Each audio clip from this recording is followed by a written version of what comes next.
Here with Bob Tassone. Good morning, Bob. Happy Wednesday. Hey, good morning. I see you got your Rotary Club shirt on this morning. Yeah, I'm cash today. I'm getting ready to go out of town. That sounds like you got a little trip planned.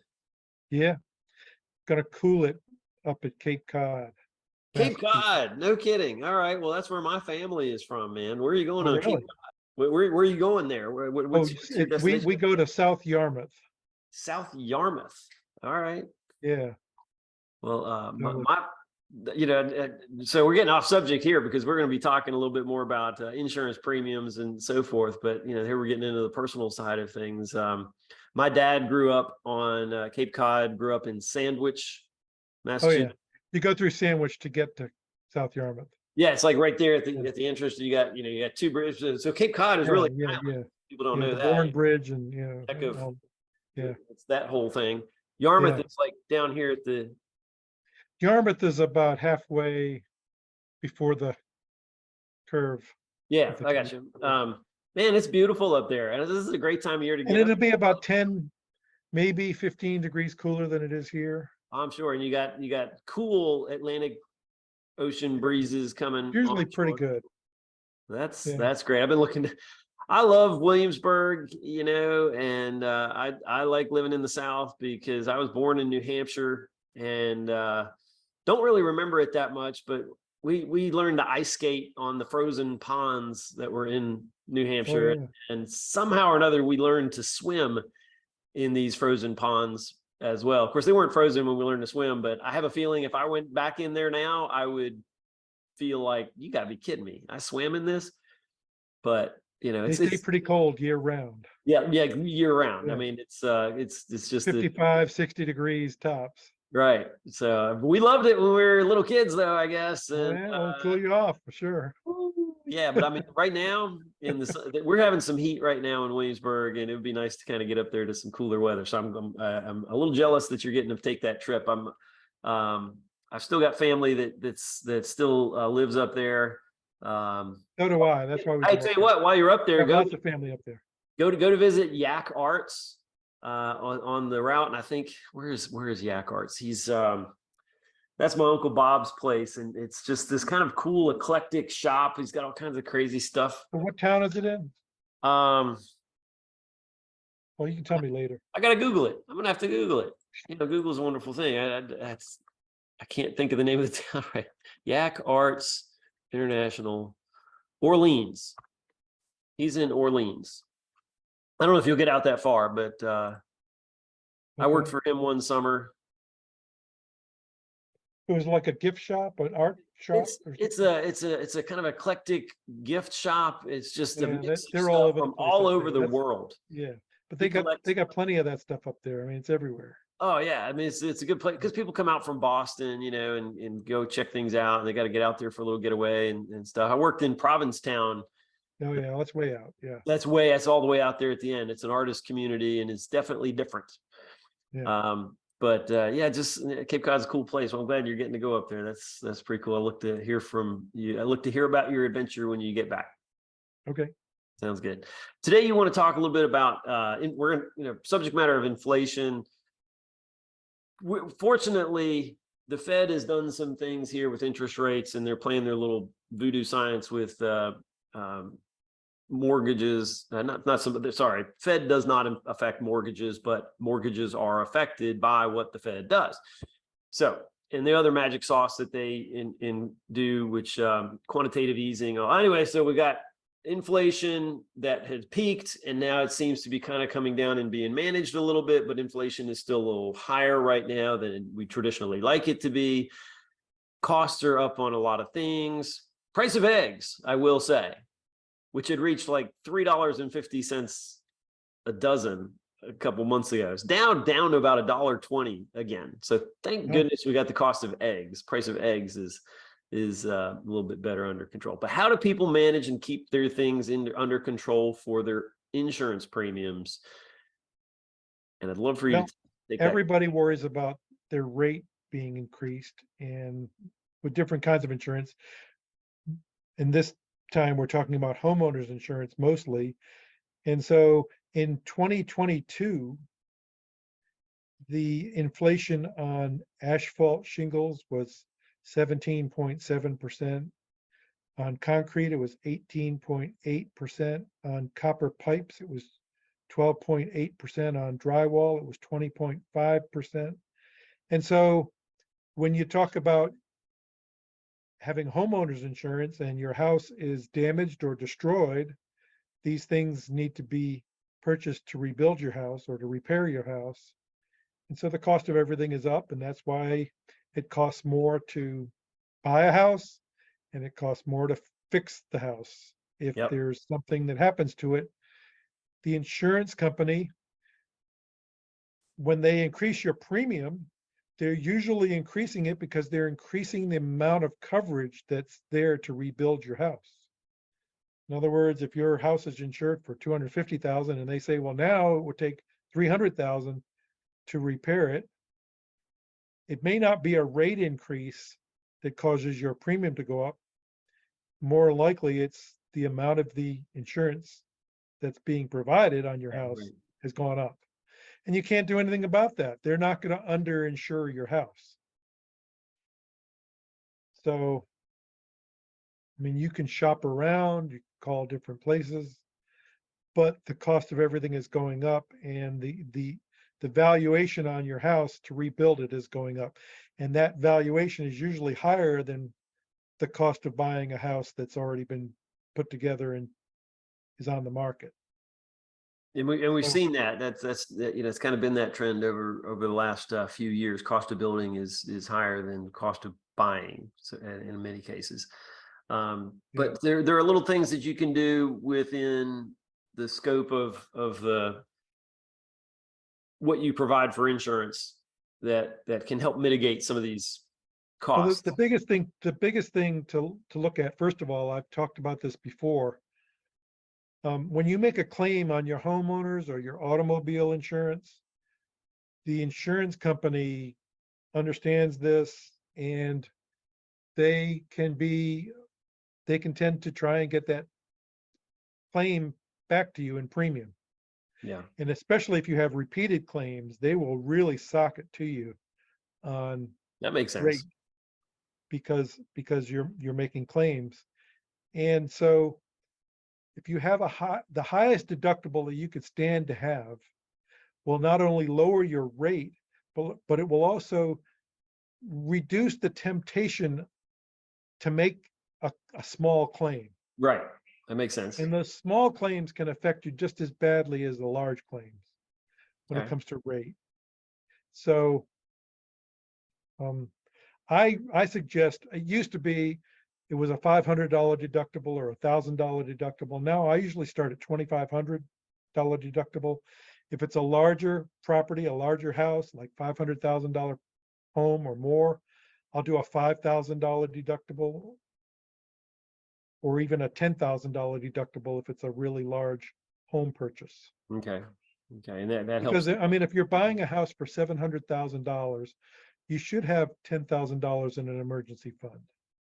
I mean, Fair enough. Yeah. why are you buying a house for $750,000 if you can't put your hands on $10,000? Agreed. Yeah. You're usually in a different financial status Yeah. when you have those kinds of homes. That's correct. So get the highest deductible that you can stand to get, because I mean the biggest reason is because it just reduces that temptation to make a claim for something that is minor. Absolutely. All right. I like the strategy. I like the Okay. strategy. The other kind of deductible that you have to deal with, though, is storm deductibles. And there's 3 different storm deductibles that you will hear about when you're quoting homeowners insurance. The first one you'll hear about is wind, hail. Okay. The next one that you'll hear about is named storm. Hmm. And then the next one you'll hear about is hurricane. So wind, hail at 1 or 2% can raise your deductible because you had a thunderstorm that damaged your house. Hmm. If it's a wind, hail deductible, versus a named storm deductible is only going to come into play if that was like a tropical storm that went over and caused that damage. A hurricane deductible is only going to come into play if the storm was still a hurricane when it caused the damage. So of those three deductibles, the one that's most desirable is the hurricane deductible. The one that's least desirable is the wind hail deductible, because even a popcorn thunderstorm could create damage under a wind hail deductible. Okay. What kind of, Okay, so and what kind of deductibles are we talking about here? usually, and these deductibles are required by the insurance company. They're usually based on where you live. So the closer you are to the coast, the closer you are to tidal water, you're going to have more requirements for these deductibles. Whereas the more you go inland, you won't even hear about them. You go to the other side of I-95, they don't have to deal with these Yeah, makes sense. because the storms, hurricanes are not as devastating further inland. Tropical storms are usually not as devastating further inland, although they can be, but they're required along the coast. So when you're talking to an insurance agent and he says it has a wind hail deductible, ask him, do I have the option of having a hurricane deductible? Is that, and that's in lieu of the Well, one or the other, or you have to yeah, have? one or the other, because sometimes the insurance company will offer either one, and you're better off with the hurricane deductible. And usually there's not that much of a difference in the premium. Well, I'm glad to have this little So, bit of wisdom in this. so I mean, I try to write a hurricane deductible anytime that I can, where a storm deductible is required. Okay. Okay, so, I mean, and then you get into all different, I mean, the definitions of, what is a hurricane, what is a tropical storm? I mean, you can look at that on your policy, but, um, but in general terms, a wind hail deductible, I mean, just about any thunderstorm could come into play on a Yeah. wind hail deductible, because it's the wind that really takes the shingles off your house or knocks a limb into your house, or hailstones can damage your roof. Not very common around here. We don't have hailstorms like that very often. Midwest, they have them a lot. Right. So, Right. so I mean, that's the way to keep your premium low, is to look out for your deductibles. Keep your regular deductible as high as you can stand it. And just to give you an example, okay, so I've got a $275,000 house that I was quoting yesterday, with a $2,500 deductible versus a $1,000 deductible. It was a difference of about $100 a year, Okay. from 1054 to 1143 for the $1,000 deductible. So you're saving about $100 a year. It doesn't sound like much. Maybe, you feel better having a $1,000 deductible. If that's what you want, it's up to you. But if there's $2,000 worth of damage to your house, you have a $1,000 deductible, you're going to be tempted to make a claim, versus a $2,500 deductible, you're not going to be tempted to make a claim. Interesting, as you just, It's better to have that highest deductible you can stand. I'm with you on that, and I like where you're going with the, protect the goal of what you're offering is to help people understand how to protect their assets, how to protect themselves in the case of catastrophic type of situations, for sure. But you want to make sure that people have and are making smart choices with their insurance so that they're covered without putting themselves in jeopardy. Interestingly, we were just having a conversation earlier, Kevin and I, in our conversation about mortgages and so forth, about what kind of repairs do people need to do to their home in order to get it ready for sale. And I think that as we age, we have to maintain the home, and one of the best things that you can do for yourself when you're getting your home ready is to make sure that your house is really prepared and ready for sale. So, And it's the same thing when you go to insure it. The insurance company wants it to be in good repair, because they're providing insurance where they're saying they're going to rebuild it just like it's brand new. yeah, And so they don't want a worn roof or a damaged siding or gutters that are hanging, or, none of that's gonna fly. Right. That's got to be taken care of. And that's why a lot of these transactions, here in Williamsburg, we have a broad range of homes that are, maybe 1980s that are being sold that are kind of in, I don't want to say original condition, but probably need a lot of service work, because in the years leading up to the time of sale, there may not have been a lot of maintenance that's been done for them. So either the buyer is going to have to do that when they buy the home, which means they're going to have to price it accordingly on the sale, or the seller has, some obligations to get things fixed up a little bit to get it ready for sale. So the buyer doesn't have to do that. There's a trade-off in all these things. And what you were talking about here is a trade-off between the levels of coverage that you may have, deductibles, and that financial factor that comes into play. So Bob, I appreciate your insight and input on these financial factors that affect the day-to-day decisions on insurance. It's always good to have your insights on these matters, and your contact information. If anybody wants to reach out and needs additional coverage or information about insurance, reach out to Bob, because this guy can help you with all kinds of answers to protect your assets. And Bob, I look forward to hearing a little bit about your trip to Cape Cod. Kind of giving me some. Well, I will be back by next Wednesday, so if we're still available next week, we'll get the report next week. Okay. All right. Well, tell me where are your favorite place? Do you have favorite places there? There are some beaches that we go to. I don't even remember the names of them. I mean, I don't like tourist traps. Oh, yeah. So, You're getting away from it. You're getting away from the stuff, right? Yeah. So my dad grew up, I grew up with my dad going to Sandy Neck beach.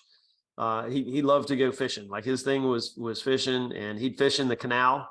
And he had stories of catching like stripers galore. well, the food is really good, and the soft shell clams, which are steamers. Oh yeah. Okay, and then of course they have lobster up there. You're gonna have some So chowder. if you like that, and chowder, you can have a lobster roll. Oh, good stuff.